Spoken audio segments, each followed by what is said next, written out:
Awesome. All right, looks like we are a couple minutes away from getting our presentation started here with Barry Habib. So Know Where You're Headed is the title of today's event, and I'm watching people come on in here. So we've got 200 and climbing. So welcome everybody. We're just going to give it another minute or two here before we actually get started. And it's climbing fast, which is great. Looks like Barry's jumping on here too. There he is. Sitting at Ground Central, helping you guys figure out when's the best time to lock and all that fun stuff. So hey, as we see participants coming in here, one thing we thought might be kind of fun is you guys will notice at the bottom of your screen, you've got a chat feature. So feel free to use that if you have any questions or anything. I don't know how much time we'll have to get to all those, but use that chat feature if you like. And one of the things we'd love to hear is, you know, we've got a pretty wide audience with a nationwide footprint here, and we're curious what city and state you're viewing this webinar from. So take a chance to do that. So John Thompson, thank you. Saying hello from Pasadena, California. We got Washington, South Carolina. Wow. This is a group that is excited to participate, which is awesome. New Jersey, Texas, Colorado, Oregon, Nevada, Folsom, California, right down the street from me, Salt Lake City, Utah. This is awesome. We got a great group showing up from all over the place. We're going to give it another minute here or so before we get rolling. And looks like Barry's on here. How are you, Barry? Good morning. Afternoon for most folks. Good morning. Good afternoon here in New Jersey. Hope you guys are doing well. Awesome. Awesome. Well, we got some folks still coming in. We got South Carolina. A lot of people from South Carolina I'm seeing showing up on here. Looks like a lot of people from California. So this is exciting. Very, very cool. Phoenix, Arizona is representing. I see a ton from Oregon as well. Good stuff. Well, here's the deal. I'm going to go ahead and get started here with welcoming you guys to this very cool virtual event. We're very excited to have Barry on here as well. This is going to be great. This call, just so you guys know, is primarily made up of a lot of real estate agents that we've invited to come on here. One thing we believe at Finance of America is it's really important to grow the people that we work with. And as a thank you, for all the people that work with us. We always want to be able to bring some value to you, and we believe Barry and his content is extremely valuable to help you be more successful at what you do. And so so from that standpoint, you know, I just want to thank everybody and welcome you for taking the time out of your busy day. I know everybody is super busy right now, and so it's really cool to have you take some time to do this. You know, we really do believe that, you know, sharpening your sword and continue to grow as a professional is going to help you be more sticky and more valuable to the customers that you serve. So pat yourselves on the back for taking some time out to do that.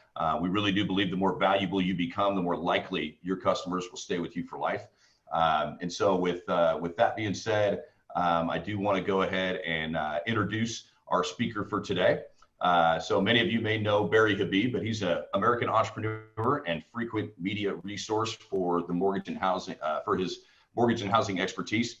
He's got frequent appearances on CNBC and Fox, CEO of MBS Highway, the industry's most highly regarded and recognized tool for transforming salespeople into advisors. This is our mantra right now. Notable awards for Barry: two-time Crystal Ball Award winner for 2018 and 2020 by Zillow, and Pulsonomics for the most accurate real estate forecasts out of 150 of the top economists in the U.S. 2019 Mortgage Professional of the Year by National Mortgage Professional Magazine. 2019 finalist for the prestigious Ernst & Young Entrepreneur of the Year. Barry's continuing business success. Mortgage Market Guide, Healthcare Imaging Solutions, Certified Mortgage Associates, Founding Partner in Social Survey. During his mortgage sales career, Barry personally originated over $2 billion, leading producer and managing partner for Rock of Ages. That's the 27th longest running show in Broadway history. So to say Barry's got a wide range of talents would be an understatement. He's produced Chris Angel's Mind Freak at Planet Hollywood in Las Vegas. Highest rated speaker and trainer for over 25 years in mortgage and real estate. He's got a book coming out soon, Money in the Streets. And so with that being said, I'd like to welcome Barry Habib. Well, Mike, thank you so much. I appreciate your kind words. And It's great that everybody's here. I see there's people from all over. It's nice. I'm also monitoring some of the stuff that's going on in chat, so feel free if you'd like to put any questions or comments as we go. This is intended to be kind of fun and interactive, but there's a lot of questions going on right now. We want to know, as far as the real estate environment, as far as interest rates, what do we expect? We know that we are in times that are wild and crazy, certainly. And the first thing I want to do is I want to hope that you and your families are healthy and getting through this okay. But real estate's been on a bit of a roller coaster ride, and we want to know where it goes from here. We've been fortunate, and as Mike was kind enough to say, have been the Crystal Ball Award winner for 2 of the last 3 years with some really stiff competition and being the most accurate real estate forecaster. And there's a lot of metrics that we look at, and there's a lot of systems that we have that have allowed us to do that. I'm going to share those with you today because I really want us to look into what we see going forward for real estate, because there is a great opportunity out there. And many of you are in positions now where it's difficult. It's not like buying a home today. You have to win the home, right? So when we look at winning that home, oftentimes that means bidding over asking price. Is that a good idea? How do we get our customers to do it? How do we compete against the cash offer?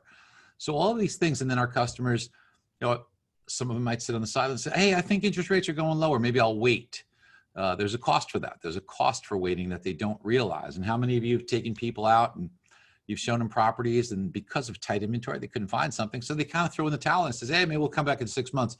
What they fail to recognize is that 6 months from now, it's going to be a lot more expensive. So how do we quantify that for them? How do we get people to see that we have this unique opportunity in real estate? And then, of course, you have the crazies out there that say, oh, it's a housing bubble, homes are too expensive, and they're saying this stuff. Especially if you listen to CNBC, if you listen to people like Diana Olick, and you get the reports that come out from Adam Data or Florida Atlantic University, which for the last 9 years have told people don't buy a home, you should be renting, right? So those poor folks that listen to them, what did they miss out on? An awful lot of wealth creation. So I'm going to talk a little bit about these things and why they say this and why really there is no housing bubble at all, and how much room we have to the upside. Now it's going to be a little bit of a bumpy road, but there's tremendous promise in what we see happening on the medical front. We do think that it is realistic to assume that in the second half of 2021, we make real progress in calming the effects of the virus and therefore starting to get things back to normal. It's going to be a bit of a long haul. Our economy is going to be slow. Our debt levels are going to cause us to have a slow go in the economy. But the fact of the matter, and as you'll see today, is that there's more demand than supply in real estate. And we're going to go through all that for you. And when you strip it all out, the laws of supply and demand are what determines price. And anyone that's looking to purchase a home today, although it might be a little bit extra work, and you might have to pony up a little bit more, they will be handsomely rewarded for this in the long run. So what Finance America has done is they have put together some incredible tools that I'm going to show you today that will just help you in your business, that they just want to make available to help you. So let's begin. I'm going to share my screen with you. And as we do, what you'll see here is mortgage and housing outlook. And the time is definitely now to look at this, because the longer we wait, the more expensive it's going to be.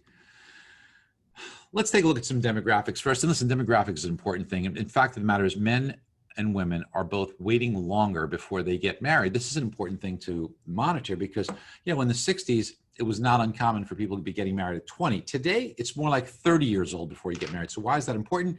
Because that determines having the next step. Oftentimes, not all the time, but oftentimes the next step might be having children. And we need to pay close attention to the effect of having a child, because if you're a millennial, millennials, let's just say you're in the age bracket of 30 to 39. Say you're a 30-something. If you don't have any children, your home ownership rate is 38%. Having just one child, just one, bumps your home ownership rate to 80%. So this is the number one driver in influencing people to buy a home. Now, there's other things today that are causing people to move out of urban into exurbs, and that is they want more space and more distance. I know that you're experiencing this firsthand. So space, distance, and also having kids. Now, who knows? Maybe all this lockdown stuff got some people busy, and we're seeing a little bit more pregnancies and births, because guess what? One of the things I look at that really gives you clues into the future is Google Trends. And it's a tool you should use as well. So you can go to Google Trends. It's free. Everybody could use it. and you put in a search term, and if you put the search term baby registry, guess what comes up? You will see that people are searching baby registry at the greatest rate since Google was monitoring this, which goes back about 16 and a half years. Now, why is this so important? Because as I mentioned, having children dictates home ownership. So we're going to have a big influx of that. So where are they moving to and where are they moving out of? Well, the trend has started a while back, and people are leaving urban markets and they're moving into exurbs. What's an exurb? You might not be familiar with the term. So you have urban at the core, and then outside the urban, the first ring is a suburb. The next ring out, which is now the most popular ring, is an exurb. And then beyond that, you get into rural. So the hot market right now is exurb. That is where the most opportunity is, because that's where the demand is the greatest. If you want to make the most money on a real estate investment into the future, it's in the exurb market. But who is driving this? You'll be surprised. Who's driving all this growth are younger people. The fastest growing segment is under age 25. Remember, people are leaving rentals. Under 30, second highest segment, and under 35, the third fastest growing segment. But it's all under the age of 35 is where the action is right now. So we have to pay close attention to that, because listen, we want to be smart about this, right? We want to be able to capture where the transactions are. And here's what I mean by that. How often would people move within a 12-year period? So let's think about that. If you are under age 35, in a 12-year period, according to the census, you are moving 4 times in a 12-year period. If you're under 35 at the beginning of the 12-year period. If you're over 50, you move once. Now, doesn't mean we want to ignore the over 50 market. We certainly want to capture it, but I believe it's really critical for us to market to that under 35 segment, because if you have a client and they're loyal, you will get repeat business. And that's what you want to strive for. It just makes our job a lot easier, right? We all know this in sales. It's the first sale that's the hardest. Once you've got that, the repeat sales become easier. And that means you have to have a presence on Instagram. Now, a lot of people tell me, they say, hey, Barry, I'm good on my social media. You know, I do a lot of social media. I'm good on Facebook. I'm good on LinkedIn. I say, what about Instagram? And they say, oh, what? Well, if you ask people under the age of 35, where's the first place they go for social media? I think you'll find more often than not, it's Instagram. And what we have to remember is that we need to be present there, not just on Facebook. Yes, we have to be on Facebook. It's great. But Instagram is an important place for us to do marketing and to build a following. Many of us have many friends on Facebook, but we aren't really present or posting on Instagram. So I want you to think about that, because that's your future. And it's not that hard to do. If you're familiar with Facebook, Instagram has just a few different tweaks, but it is something that will pay big dividends for you. I'm serious. Ask somebody who's under 35, where do you go? Many of them say they don't even look at Facebook. And if we know that that's where the action is, that's where we have to market to. I mean, heck, look at these faces, okay? I got the reading glasses because I'm not 35 or under, okay? So none of these people seem to have reading glasses, okay? This is one of the things that we just need to be cognizant of. In fact, what I want to do with you is I want to show you a trick that we're going to do together. And what you have to do on social media is you have to create engagement. And I learned this because in my book, and I hope that you take a look at that. It's going to be released the 27th of October, but you can get it on pre-sale on Amazon now. Money in the Streets. I think you'll find it very enjoyable. But Tony Robbins had a big part in the book, and he wrote a really glowing endorsement. But the foreword was written by a good friend of mine, Randy Zuckerberg, the same Randy Zuckerberg that's Mark Zuckerberg's sister. And in getting very friendly with Randy, and actually Randy became a partner of mine in Rock of Ages, and she turned me on to some really cool secrets about Facebook, and she gave me the inside scoop. Now, Randy created Facebook Live, so that was her baby. She did it. And what she told me about was how to create engagement. And it was really interesting to me the way she explained it to me. She says, you know, Barry, how many friends do you have? And I said, I got 5,000 friends on Facebook. She says, did you ever notice it's like the same 50 people that look at your stuff and comment? I was like, yeah, you know, that's crazy. She says most people will experiencing that. And maybe you can relate to that as well. And she says, because Facebook doesn't open the spigot when you post something to all 5,000 of your friends, they just open it up to those that you are engaged with. And she said, I'm going to teach you a few tricks here. Trick number one, so make sure you comment back and forth because that will open up engagement. Trick number two, Facebook notifies you every day of people's birthdays. Make sure you just take a moment to post on their wall. You know, if you have 7 or 8 people or 4 people in a day, take the 5 minutes to just post on each person's wall, happy birthday. That opens up engagement, and maybe you can get some back and forth on it. And then you'll notice that you will open up more and more and more. She says, after a year of doing that, when you put a post out there, it won't be 30 people, 50 people, 100 people, it'll be thousands of people that see it. So you gradually open up that engagement. And my next question was, well, how do you even create greater engagement? And she said, you have to put up an engagement post. And she taught me about that, and I'm going to share with you what she taught me. So here's what I want you to do. Normally I tell you, hey, pay attention here, please put your phone away, right? But for this time, we're going to make an exception. Take your phone out. And I want you to take your phone out, and I want you to go to Facebook on your phone right now. And then you go to the top where it says, what's on your mind? And you're going to post something. So you click in there and then scroll down just a little bit, and you'll see put a nice background, colored background, put a pretty background on it. So go ahead and do that. And then what we're going to do is post one of these two, not both, one of these two. You can either ask, how old were you when you purchased your first home? Or what was the make, model, and year of your first car? Just post that on Facebook and watch what will happen. So I'm going to give you a minute to go ahead and do that. So go ahead, go to Facebook, go to what's on your mind, like you're ready to make a post, scroll down, put a pretty color for the background because it stands out, and then type in, how old were you when you purchased your first home? That's it. There are many posts that you could do like this that just create engagement. And what's about to happen is going to be magical for you. We're going to come back to this in a minute.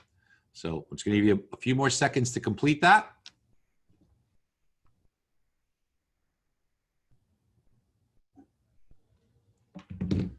And let me know. Good, I'm seeing some stuff come in here. Good, good, good, good. All right, so let's move on. We'll come back to this. Now, we talked about demographics and why they're so important. And they're important because people that are really, really smart at forecasting things into the future, they look at demographics because you can't change the demographic easily. They're anchored in. And one of the things we like to look at is birth rates. So this tells you how many people were born every year since 1928. And you can see here's your baby boomers, big boom up, your Gen Xers where birth rates dropped, your millennials where they started to come back, and then your post-millennials, your Gen Z people here.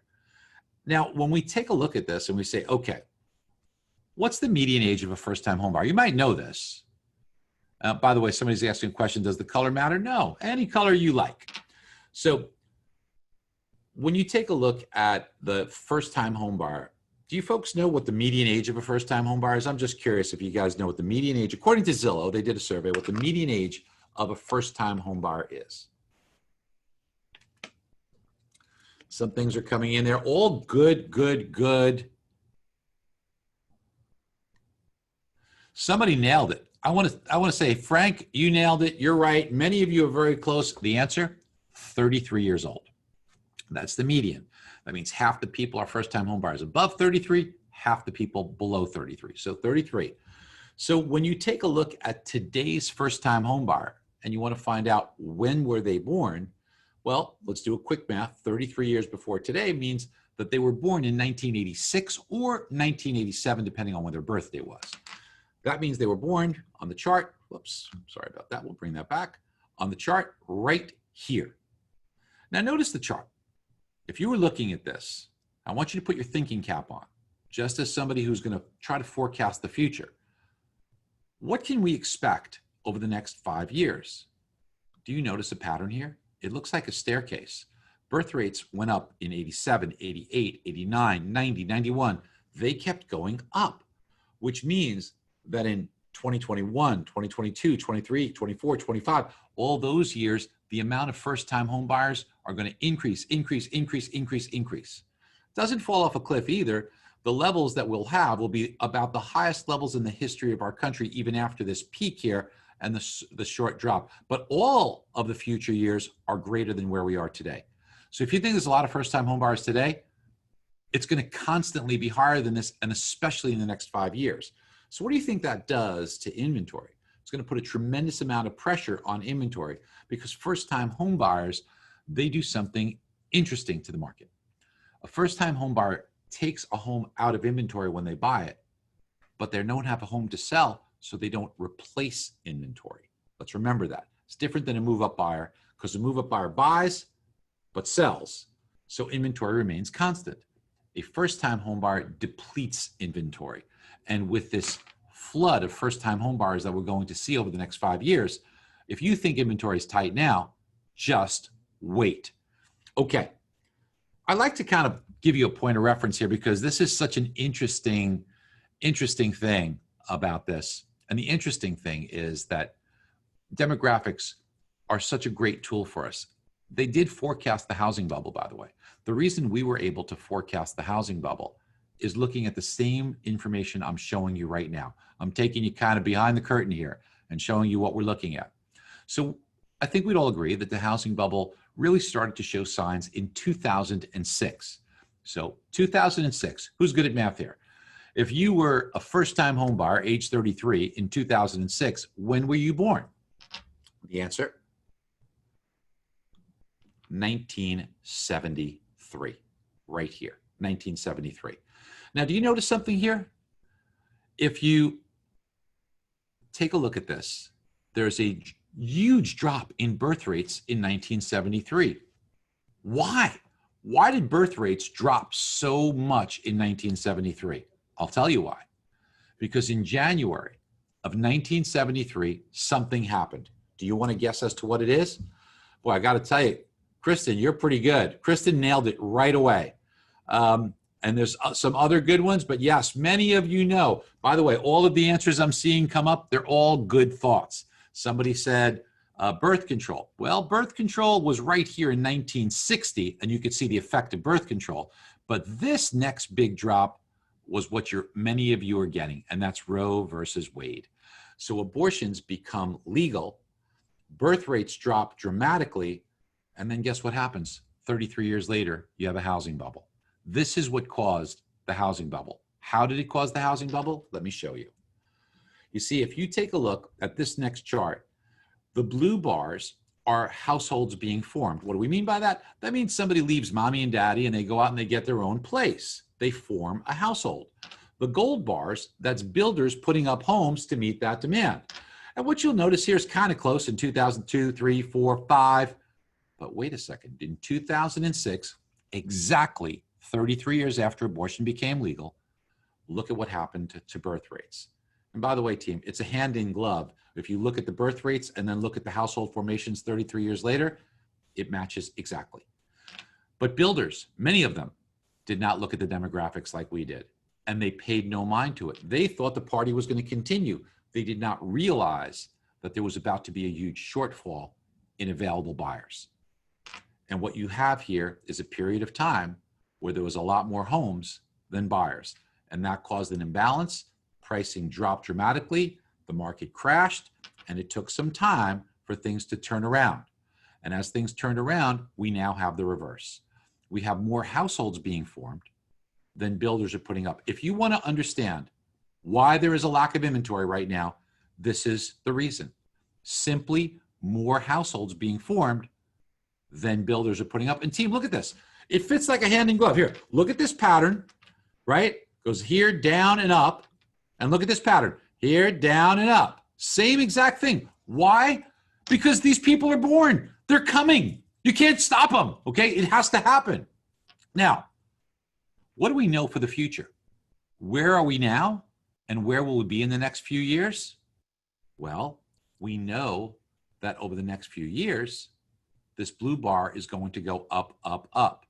And we also know that builders are not building as many homes. So therefore, if you think inventory is tight right now, in the future, it will be even tighter. And what do we know about the law of economics? When more people want to buy than there is product available, price goes up.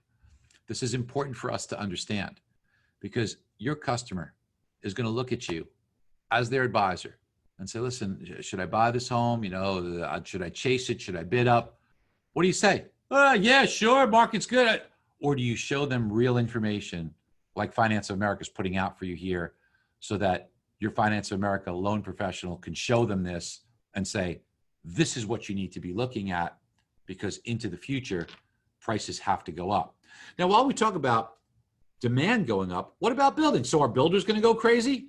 Well, this shows you the amount of new construction over the last 10 years. So let's talk about this. 10 years ago, new construction was here and it's making a comeback. Not in a straight line. As you can see, it's up and down, it's seasonal. It's up, down, up, down, up, down, up, down, up, down. And it's been making some progress. And we were doing really big until what? COVID-19. Now, by the way, so many of you are posting really nice things saying, oh my God, my Facebook is blowing up. Please put it on hold until after we're done. And then, yes, I do want you to respond to those posts, but not now. There's so much more good stuff that you're going to need so you can tell them. So just put your phone down. I'm happy your phones are blowing up, but let's take a look at this first. It'll give you some good ammunition to go back to them with, okay? We'll have some fun with that too. Now, COVID-19, what did that do to construction? Now, while construction is down, those people that were born, they're still coming. So you have an already imbalanced situation that's going to be exacerbated. And it's going to take time for construction to come back. And when you take a look at inventory, inventory was already at its lowest level on record. People that are so foolish that say, oh, housing bubble. Oh, really? This is a housing bubble. To have a bubble, you need more product than buyers. You have the exact opposite now. The people that are using scare tactics, either in the media that get it wrong, the Diana Olics of the world, the Adam Datas of the world, the Florida Atlantic Universities of the world, the people, I saw it in Housing Wire today. In Housing Wire today, you have a guy talking about housing bubble, okay? And after 9 years of saying there's a bubble, the guy says, maybe it's not going to be a bubble. Oh, welcome to the real world. Welcome. So we have to know that there's people that will try to grab headlines by scaring your customer incorrectly. And the only thing we could do is show facts. This is a housing bubble. This is housing troubles. These periods of time is when housing does very well. And that's what you're in right now. You're in a sweet spot. And on top of this, team, on top of this, you have vacancy rates at their lowest levels ever. So people don't have homes that are vacant that they're willing to dump and say, hey, I got to get this off my hands. When vacancies are high, they're not getting use and they're just paying bills. So they're saying, geez, I just got to dump this thing. Well, now there's no vacancies or very low vacancies, so they don't have the incentive to dump the home. There's something else that you should know that's very favorable right now, and that's called the price to rent ratio. One of the metrics that we use in looking at the value of a home to see if it's correctly valued is how much would the equivalent rent of that home to be, and it is currently at 17. So what does that mean?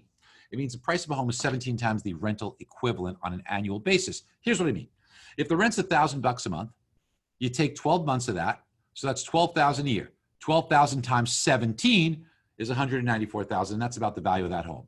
Or expressed differently, a $300,000 home should rent for about $1,500 a month.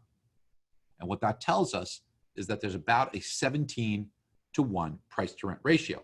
When the market got in trouble, it was up at 24. So we have a long way to go before we get into bubble territory. If prices were 50% higher than they are right now, I'd tell you the market was overvalued. But where it is right now, I will tell you that the market is really fairly valued right now. It is not overvalued. Now, on occasion, somebody might put it up at a crazy price, but that's why you look at the comps. That's why you do your due diligence and your expertise. But if something is comping out reasonably well, there's a lot of room for prices to go up. And one of the big reasons is because people are in good shape equity-wise.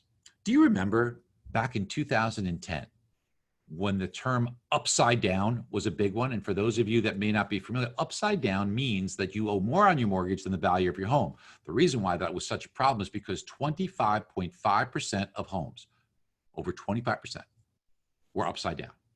Today, you know what that number is? 2%. We've come a long way. But it's not just 2%. Look at the equity. Look at where most people are. Most people have greater than 30 or 40% equity in their home. Most people do. Look at how few people have very low levels of equity. This is the 1% line. So 1% are between 90 and 94. 1% are 95 to 99. 0.5% are in these levels. It gets tiny, tiny, tiny. So when we look at the housing overview, what does the housing market look like? And by the way, my dear friend Don, who's always so smart, says, Don Gutling, he says the media just wants to scare consumers because negativity gets more eyeballs 10 times more than positive news. And Don, as usual, you're 100% right. 124 million households in the United States. 43 million of them are rented. 80 million are owned. Now let's break that down on the owned homes. We're going to break this down. 34% of these, or 27 million of these 80 million homes, they're owned free and clear. There's not even a mortgage on them. What does that tell you? These are great move-up buyer candidates. And it also tells you that they've got a lot of equity in their home that they could pull out to pay off all their debts and live a very, very comfortable life. The other 66% of homes, or 53 million homes that are owned, they have a mortgage, but the average loan to value is 53%. That means there's 47% of that home's value in equity, 53% of it is loan. That is about the lowest on record. The average amount of equity they have in their homes is $177,000. If I'm a realtor, I'd be salivating and drooling right now. I mean, you think about this. This means that move-up buyers are out there for you as well, and you have the ability to see them have the flexibility and enough down payment to purchase that next home, or to go even a little higher and bid up. This is a really strong market. We've never seen a market like this, folks. This will be one of the best times for a long time, and I'm going to talk to you about interest rates in just a couple of minutes. Our appreciation forecast for the next year is for about 4% across the country appreciation. Every market's different, but we're going to go into this a little bit. I'm going to show you in your own zip code where you are, and we'll try and get to people. Okay, we're going to try and do that. But the good news is your Finance of America loan professional can do this for you in 1 second from their phone. We're not going to do it and ask them to do it right now, but they'll be able to share something with you, and I'll take you there in just a minute. But beyond this, we see a very robust housing market. I'm going to talk to you about interest rates, but I want you to know that interest rates, while not in a straight line, and there will be periods where they move up a little bit, they will stay in a very, very attractively low level, near historical low levels for a long time. The demand we know is going to be there. The supply we know is going to be tight. This paints a picture for prolonged appreciation. The big risk is that we don't find a solution for COVID, and we have unemployment that stays elevated for a long time, and that starts to slow people's ability to purchase homes. But if you believe, like I do, that sometime next year we start making true progress, either with a vaccine, which is the most important, or a therapeutic on COVID, and it becomes less scary, we're able to behave more normally. We're able to have children go to school, which allows people to go to work, which allows businesses to function, and people start really getting back in the swing of things. Well, in that environment, we can see enormous appreciation into the future. This should be viewed as an incredible buying opportunity in real estate. Now, if I'm wrong, because we don't have any real solution for COVID and it gets worse, then housing will, like everything else, certainly be on a more turbulent path and could struggle a little bit more. But the laws of supply and demand should be very, very supportive to prices in real estate, even in trying times. Now, this is something that Finance of America has for you. It's called the Real Estate Report Card. So whoever your Finance of America mortgage professional was, they have access to this for you. They can give this to you and your customer. They can co-brand it with you. And what they'll be able to do for you is they'll be able to help you show the opportunity to your customer. And what this will do is if you give an MLS number, they'll be able to pull up the value of the home, pictures of the home, and this will tell you in their specific zip code what the historical appreciation per year has been for 60 years, 10 years, last 5 years, but what it looks like in the future, and most importantly, how much money they're going to make over the next few years, each year, if they were to purchase this home. So if you want somebody to bid up, like somebody wanted to buy this home for $875, and they knew that over the next 5 years, appreciation is going to be 27%. Well, if to win this home, and that's what you got to do, win this home, maybe I'll go to $890, $895. I don't want to, but I may have to. Is it a good decision? Well, you tell me. Is it worth it to spend $15,000 more to make $243,000. I like that deal. Probably your client will too. But unless you show it to them, how do they know? Now, we also tell you how many homes for sale for every 1,000 people. We give you the demographics. We tell you the population, renters who can afford to buy. Then we break down, why is appreciation so strong? Well, first-time home buyers in the next 12 months will buy 8,000 homes. But we have the builder data, and builders are only going to put up 2,000 homes. Well, if you need 8,000 and you're only going to get 2,000 and inventory is already tight, guess what happens to prices? They go up. And that's why you will see 5% appreciation the next year in this market, in this zip code, and you will see 27% over the next 5 years. And by the way, look at affordability. It's starting to really go up because we know the incomes, and we'll share that with you. Incomes are strong, and the unemployment rate, while the national unemployment rate is higher, the local unemployment rate is much lower. Now, you can see they're not immune to COVID. You can see job creations have dropped. But what I'm going to do right now is let's have some fun. Now, we can't do everybody's, but as I said, your loan originator who invited you to this from Finance of America can literally do this on their phone in 2 seconds.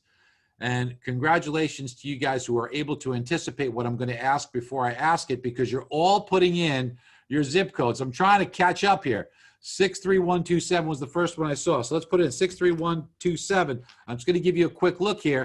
And when we take a look at this, this is in St. Louis, Missouri, and you can see the median home price, $464 in this market, and you can see where we are here. 3% in the next year, but 20% in the next 5 years. If you bought this house, you're going to make about $95,000 in the next few years. Affordability in this market is through the roof. The affordability rating is 250. That means the median income can afford 250% of the median home price in this marketplace. It is a wonderful, wonderful market, and I would be very excited about this. Let's see somebody else here. So we got Bridget, 91311. I'm going to put that in. I'm going to put a few in for you just to show you. 91311. Let's put that in there. And I guess that's going to be in Los Angeles. I'm going to guess here, Bridget, because I can't get it. But you can see some big numbers here. Some really big numbers. 92262. Let's do the next one here. So we'll do a few. 92262. Let's put that one in. And this is in Riverside County, California. Boy, this would be a wonderful... how can you not show something like this to your customer? I mean, think about what an incentive it is for them to move forward. And this is what Finance of America has created for you. And best yet, they could do this for you and they can co-brand it with you. They'll be able to give you this and it'll look like it's coming from you, the real estate agent, to the client as often as you like.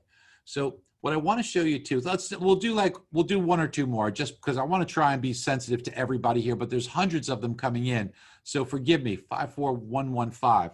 I'm going to do the 115 because it's my birthday, 115, 54115. And as we pull this up here, this one's in Wisconsin, and you can see a very strong market as well. But I want you to notice something. Watch this, because it's not just the same for every price range. The median home price here is $179,000, and you got 21% over the next 5 years as the appreciation. What if somebody over-improved their home? And in this market, they put their home up on the market for $800,000 because they put in all kinds of stuff and they think it's worth $800,000. Well, you got to be careful of that because remember, currently 21% over the next 5 years. If they put it up for $800,000, it drops not 21%, but 8%. Why? Because this home is not going to do very well in this zip code, okay? This is what we need to make sure that we express to our customers as far as how this data works. Now, let's go to something else. And by the way, so many of you were awesome and you put all these zip codes in, but please forgive me not being able to go through all of them because literally there's hundreds of them here. But I will tell you this, I know you're anxious to get that data. Just ask your Finance of America loan originator, send them a text right now or send them an email. They'll pull it up in a second for you right after this, what this is done. And they'll even send you the report right from their phone so you could share that. And if you want to co-brand with them, just tell them I want to be co-branded so all my clients can get this. And I want to show you why it's really important to do that in just a second. But first, here's a new thing that Finance of America is developing for you. And I think you're going to love this one. I'm sure you have people that have to bid over asking price because as I said, you have to win the home, right? So let's take a real example. The purchase price is $245,000. They bought it in July of 2011. It's in New Jersey. That's where I am, in New Jersey. And the current asking price is $275,000, but they're thinking about bidding above asking by about 5% or $13,000. So they got to come in over asking price. Nobody wants to, but they got to win this home, right? This thing is bid up to $275,000, $280,000, $285,000. So this person wants to win the home, so they got to go $288,000. They got to bid higher.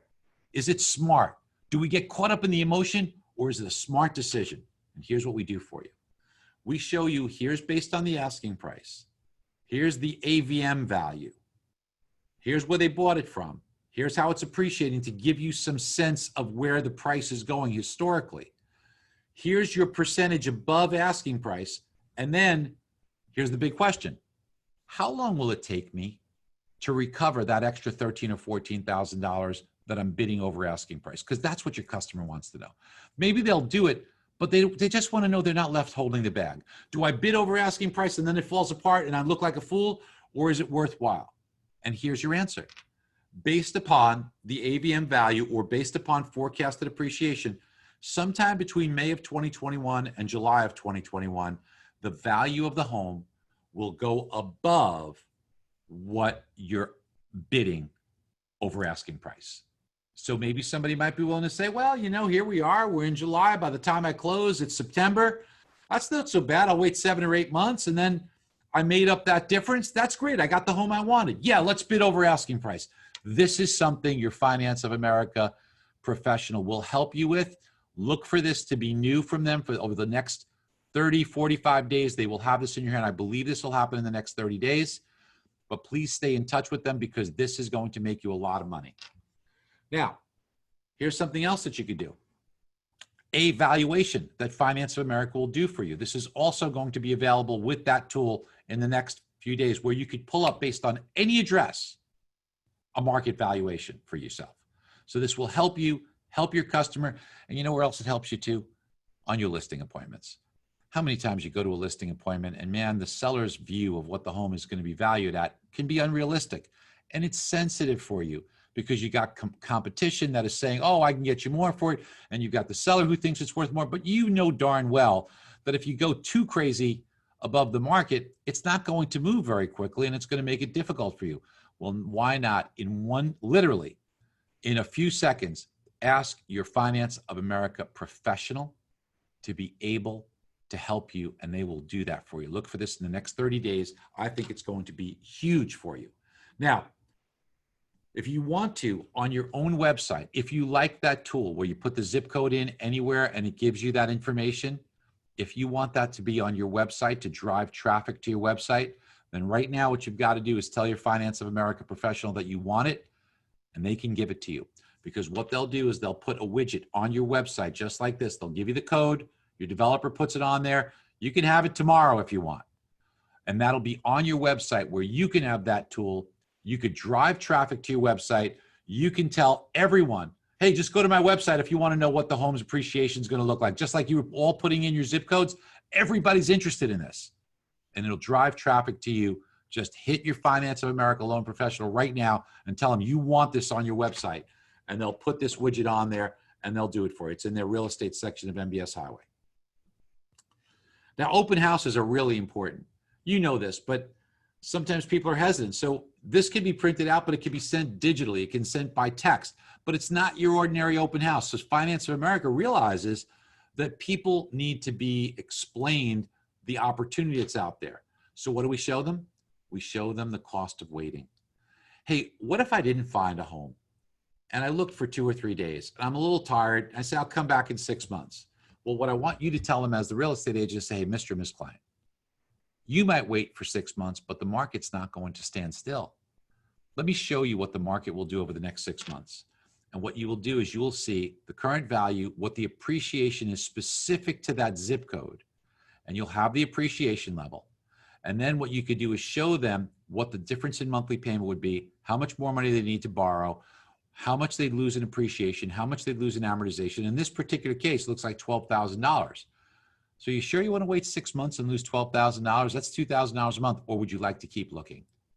And this is what drives people. So many real estate agents have said this is a lifesaver for them. Make sure you get on this and use the open house tool with Finance of America. And there's a separate just cost of waiting that they could provide as well. And of course, we show the appreciation levels, historical and forecast, so that you could see what we want the customer to see is we want the customer to see how much money they stand to make. Look at the home as a financial opportunity. And that's what we try and do. And then finally, all the information for the schools, the eateries, the points of interest. You click on it, you get a Google map there. These are the types of things. This is what customers want, and that's what you could do, and you can have it in minutes done from your Finance of America professional. You could text it to your client, and then instead of a piece of paper, it sits on their phone, and that's where you want it because that's where they have everything. We live on our phones. Now, team, I know sometimes our customers get confused because they said, hey, you know what? The Fed, they're going to keep rates low, or the Fed's at zero. Mortgage rates should be at zero, or now mortgage rates are going to stay low. They're never going to come down. That's not true because mortgage rates are different than the Fed funds rate. And let's understand this together. The Fed rate is only good for one day. Now, if you were lending money, let's say you were lending me money, and I said, okay, what rate do you want to charge? He says, well, I'll charge you 2% or 3%, but I'm only going to charge you it's 2% or 3%. The difference based on one day is nothing. It's pennies on one day. But what if you had to keep that for 30 years? It's huge. So the Fed funds rate, since it's only good for one day, it can be more volatile and it could be lower. It doesn't matter. A mortgage rate, which is going to be in effect for 30 years, and with rates in the threes right now, it's almost like free money anyway, but it's not going to get down to where the Fed funds rate is at zero. And as you can see historically, the red line is the Fed funds rate. They don't always move together. The Fed funds rate went up here. The Fed funds rate went down here, but mortgage rates went up. Fed funds rate goes up, mortgage rates went down. Fed funds rate up, mortgage rates down. Fed funds rate up, mortgage rates down, then up. Sometimes they move together, up and up together. But as you can see here, Fed funds rate goes way down, mortgage rates go up. Fed funds rate way down, mortgage rates go up. Now, when the Fed went to zero the last time, they stayed there for 7 years, but mortgage rates were above 5%, down to 3.5%, up again, down, up to 5%. Let's remember this, mortgage rates were over 5% 18 months ago. Not 18 years ago, 18 months ago. So the opportunity you have today should be jumped all over, and people should not be complacent. They should take advantage of it because pricing will go up, and there's no guarantee that interest rates stay where they are now, even if the Fed's down here, because history tells us that rates could be down, but they could go up while the Fed's at zero, and it's done it several times. Right here, right here, right here, and right here.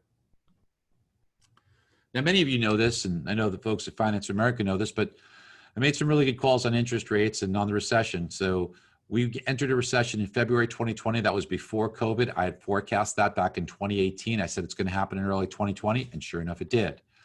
We also made some very bold comments. You could pull us up all over. It was on CNBC. You could pull it up on National Real Estate Post if you want to. You could just go there, and you'll see it was on May 29th. I'll give you the exact dates. All through the month of May of 2019, I talked about while the 10-year Treasury was near 3%, I said it's going to 1%. And everybody thought I was crazy. Everybody thought I was smoking something. But based upon what we saw in the marketplace, we felt that there was a lot of downside pressure on interest rates. And sure enough, it went to 1%. And then when it got there at the beginning of this year, everybody says, okay, that's a miracle. How'd you know? You got it. Yeah.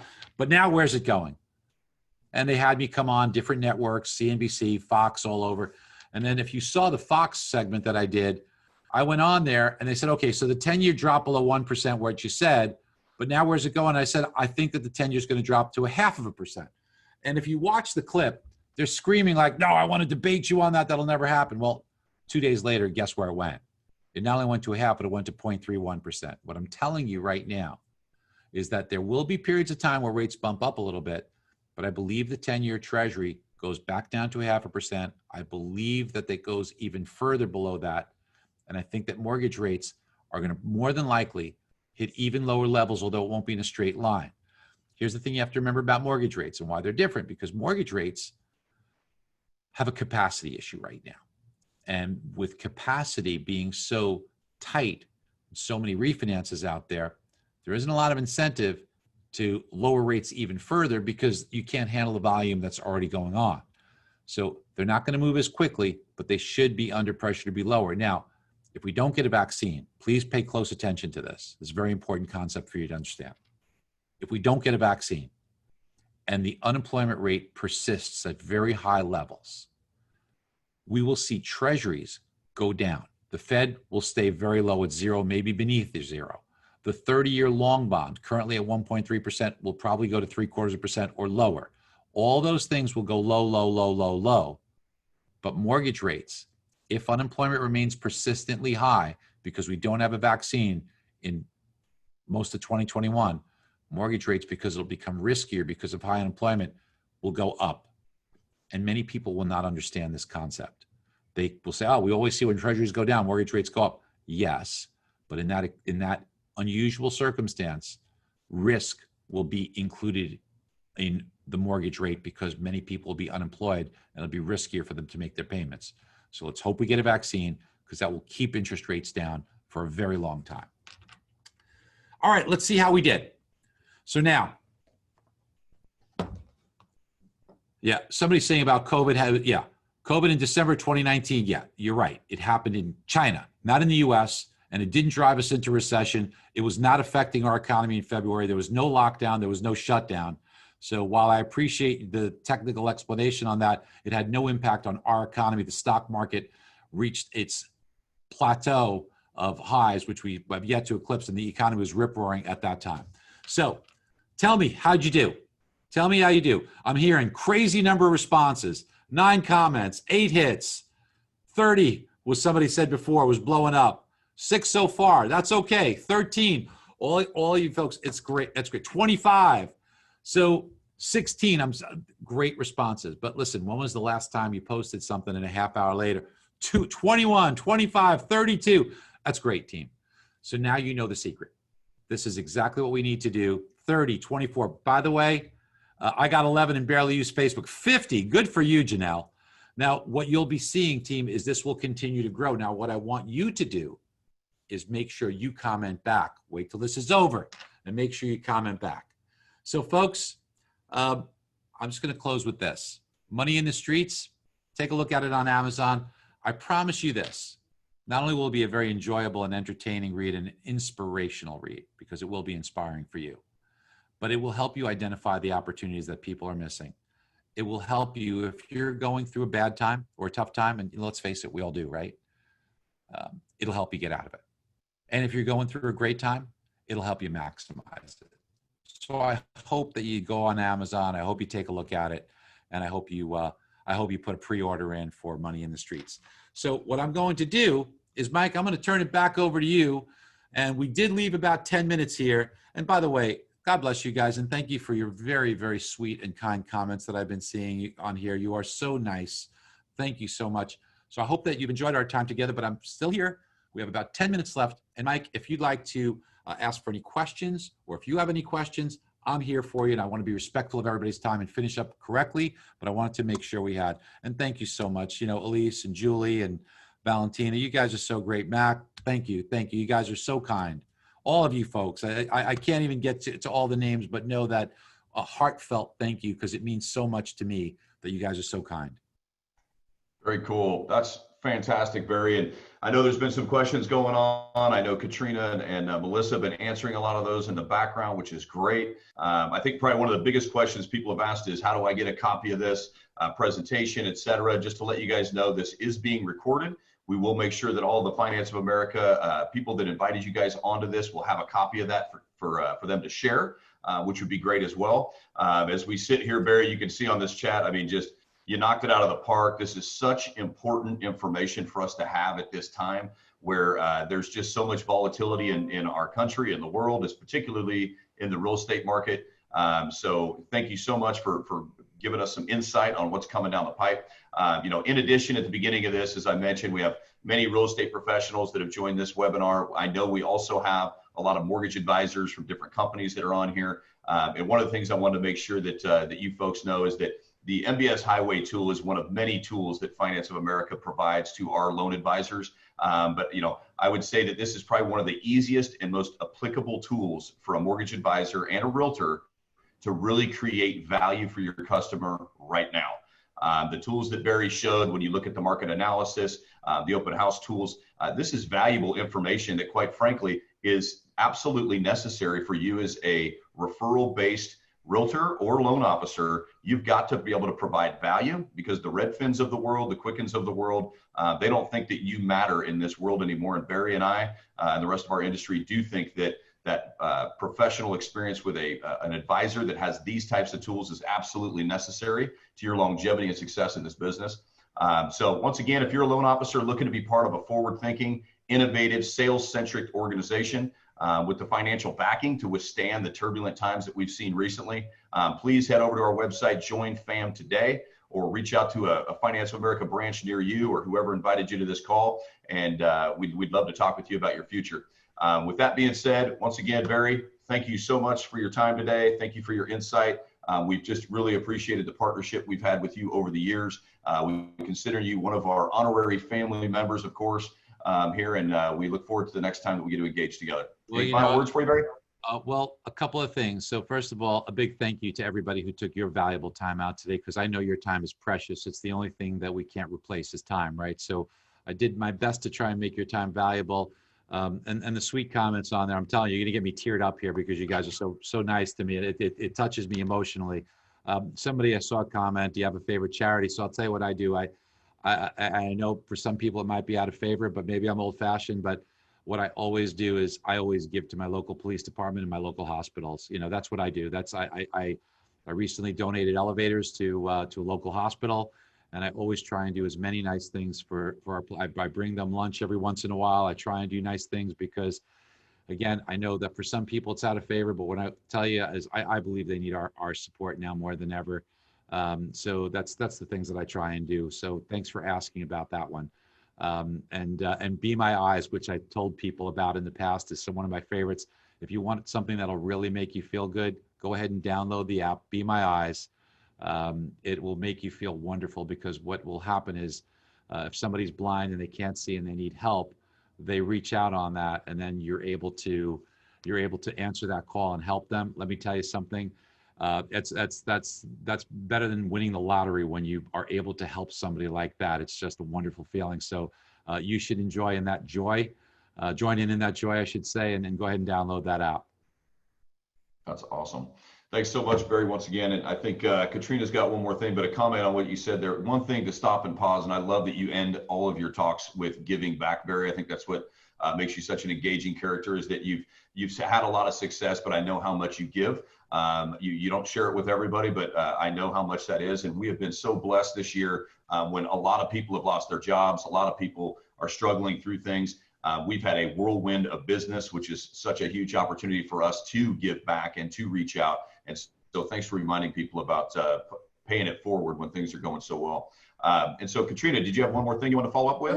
Barry, we have a few questions in the Q&A if you have 5 to 10 minutes. Of course I do. All right. If I read the question, does that work for you? Yeah, good. I did put the reading glasses on, but it's easier if you do it for me anyway. Wonderful. Okay. Is Santa Barbara considered an exurb? Santa Barbara is not considered an exurb because there's quite a bit of commerce there. It's considered a suburb. Awesome. Okay. Regarding Instagram content. By the way, and part of that commerce there is the travel. You get tourism there. Okay. So regarding the Instagram content and personal versus business, do you build a personal page with followers to engage and then throw in a business post here and there, or all business might be boring to the next generation? Was the comment. I like mixing both. I think that people should know who you are as a person, because that makes you interesting. And I also think that what you want to try and do is build trust by being someone who can help make a meaningful difference in their life by educating them. Look, in everything in life, trust is one of the most important things, right? I mean, think about it in your important relationships. Isn't trust everything? So what I've found is the best ways to build trust is, number one, is try and educate that person, make their life better, show them that they did better by spending time with you. And that means we have to do the work and do that. The second way is, believe it or not, tell them everything bad that you can, so that they know that they can trust you, so that they know that you don't have an agenda. So look, if you're a real estate agent or a mortgage professional, treat that customer as if they were your child, your parent, your best friend. and you are also trying to warn them about things. So they feel as if you're putting their well-being in front of your commission.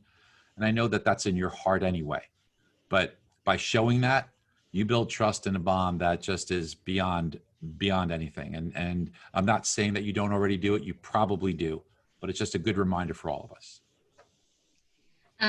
Next one, again with social media, did you want us to post on our Facebook wall or the story with the questions? So I like both. I like both. You can post to both.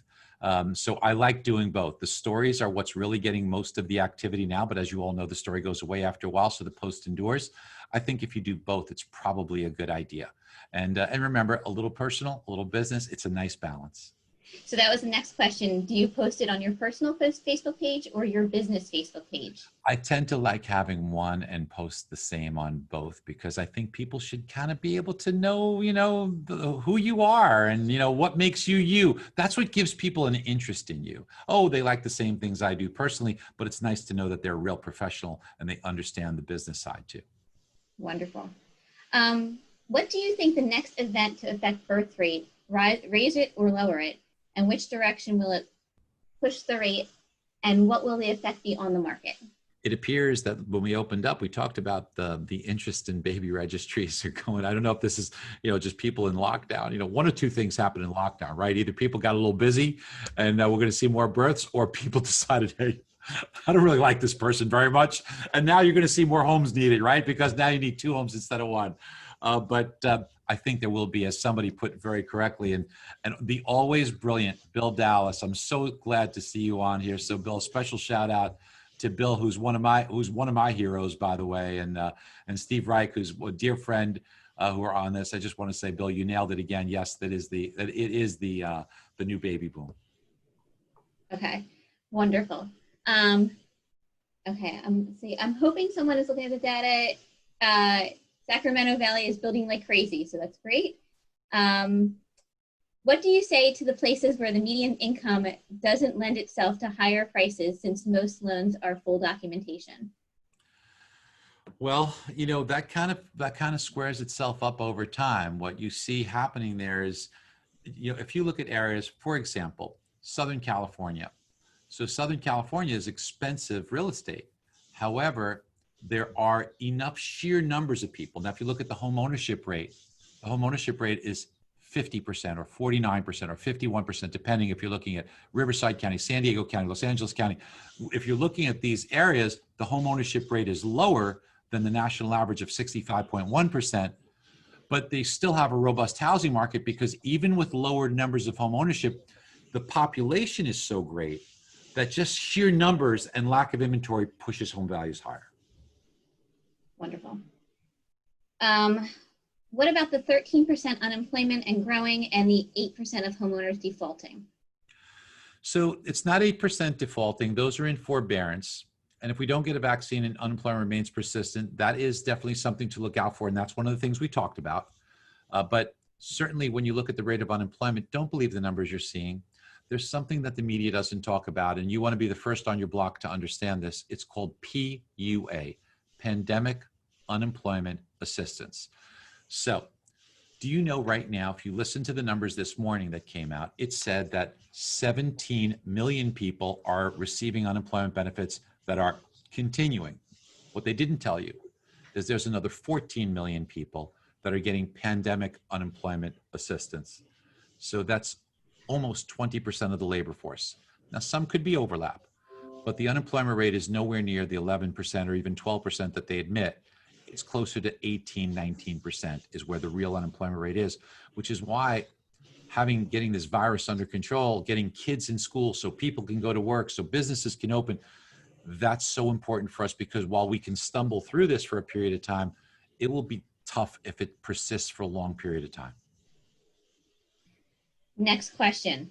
Is there really a coin currency issue, and does it affect the bond market? A currency issue?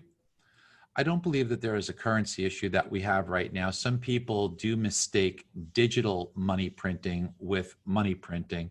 Remember that when the Fed does increase its balance sheet, there is a corresponding journal entry to that. currently the Fed will tell you that their digital printing is not legal tender. And they know all well because of history, Zimbabwe, the Weimar Republic in Germany, and things of that nature. There were so many, Shanghai, Czech, China, and Hungary, all these terrible periods of time of inflation. It was out of humanitarian need or war that you have this increase in money printing, which they did instead of debt. We're doing it as far as debt is concerned and increasing our debt, which makes it longer and harder for us to get out of, but it doesn't create that crazy level of inflation, which could be terribly detrimental. But you should also know that precious metals tend to do well. I can't guarantee you they will. I can only tell you for myself. I believe in gold and silver is a smart move now. I've been saying that for a long time. Prices have done well. Nobody knows what the future holds, but they seem to do well in these types of markets. At least history tells us that. So next question, is your book going to be an audiobook? Yeah, it's going to be an audiobook. And you know what? So this is my first book. I didn't know, right? So I just assumed that I was going to record it. And they said, no, so we're going to have somebody. I said, wait a minute, I want to record it. So I had to literally, Katrina, I had to audition to do my own book. Thank God they accepted me. They said, you speak a little fast. I said, yeah, well, I grew up in Brooklyn, New York. What do you expect? So, but I am going to do that. And we're in the process of getting me a studio that's nearby to do it. I hope I don't eat my words for wanting to do it, because it's kind of hard work to do, but I'm very passionate about it and I want it to be in my voice. So yes, it will be an audiobook and I will be recording it. Unless they kick me out, I will be recording it. We love your voice, Barry. Anybody who's asking for a recording, we are going to give this to our employees and they will share it with their invitees. Barry, what I think would be very helpful would be showing Ellos how candlestick charting works. So guess what we're doing? All of this has made us really rethink everything, because what we've discovered is that people in real estate and mortgage have such a thirst and a heart for really wanting to be at the top of their game. I think that we've come to realize that, we're lucky. We're lucky. I mean, just think about, I know that we all have problems. I know we all have issues, but some people have very, very serious issues. The problems that we have in business are high-class problems. How are we going to handle less volume, multiple offers? They're high-class problems, and thank God we have them. But I think what people have come to realize is what a gift this industry is, and they want to be at the top of their game. It's getting more competitive. When I first got into this, it was the best kept secret in the world, right? But now everybody wants to get in our business. So what we are creating, and I know Finance of America is right there with us because we've spoken about this, is it's called Certified Mortgage Advisor. And realtors can also participate in this. It's everything you ever wanted to know. Where does mortgage money come from? How does the Fed operate? Everything you wanted to know about all these things we talked about. It's 30 years of being a student and being very blessed to have some of the greatest minds and teachers in the world somehow take a liking to me and somehow decide to teach me things. Sharing 30 years of that in a course that's going to probably take there's 5 modules, take you about a day and a half to do it. But what comes out of it is the most amazing reward of being smarter than everybody else out there. So it's called Certified Mortgage Advisor. Look for it to be coming out at the end of next month and being available in September. It's something that I think will be life-changing for people. And I don't say that lightly. I'm not that kind of person, but I can see what is happening in transforming people that have just gone through it in beta. It's been life-changing for them. What do you think about the comments that housing will crash and wait until November to buy? If you're referring to some of the things we've seen out there from folks like Susie Orman, it's hard for me because Susie's a friend of mine and Susie's a nice person and I know her. And I'm one of the only people when she had her show that she had as a guest on her show. And Susie has a lot of regard. I actually helped her with one of her books, but I don't think she's right on this one. I really don't think she's right on this one. For all the things that we talked about earlier, there's just too much upside pressure on real estate. There's for a crash to occur, the opposite of circumstances that we have right now, you need more sellers than buyers, and that's just not there. And we don't have selling pressure because think about this. Even God forbid, if some rough stuff happened to you and you couldn't make your mortgage payment, remember we talked about how much equity people have in their homes. So instead of going into foreclosure or having to dump your home, you would sell it at a reasonable price. It would go relatively quickly and you would be able to preserve your equity. Now, if that persists for a very long period of time, we go through a rougher patch. But the demographics, that's why we're so focused on the demographics. Bottom line, There's more people that need homes than homes available, and that will support prices. And any small dip that you have should be viewed as a buying opportunity. Don't wait, do it. Awesome. Well, this is great. I think we could answer questions all day, but what I'm going to say is if you have any other questions, reach out to your Finance of America mortgage advisor. They are happy to talk about this with you. And Barry, there is one other question. Somebody wants to know if you can sign some books. Oh, I would be honored. It would make me so happy to do that. Yes, if you did order books in 10 or more, yes, we would sign them for you and send them out. Yes, absolutely. Incredible. Well, Barry, thank you so much. And Bill, wonderful to see you as well. It is so good to see you, Bill. Let me tell you something. Bill is one of the smartest guys in this industry and one of the true leaders and inspirers of people in this industry. I'm really lucky to call Bill my friend. So love you, partner. Thank you so much. Happy birthday, Far. Oh, Mike, happy birthday, brother. Tomorrow. It's tomorrow. I appreciate it. Thank you guys very much. And All thanks right. again, Barry. Thank you, Thanks, Katrina, for Katrina. monitoring those questions. And thanks, Bill, for being awesome. Everybody. All right, everybody. Thanks, Thank everybody. you. Have a great Bye, day. everyone.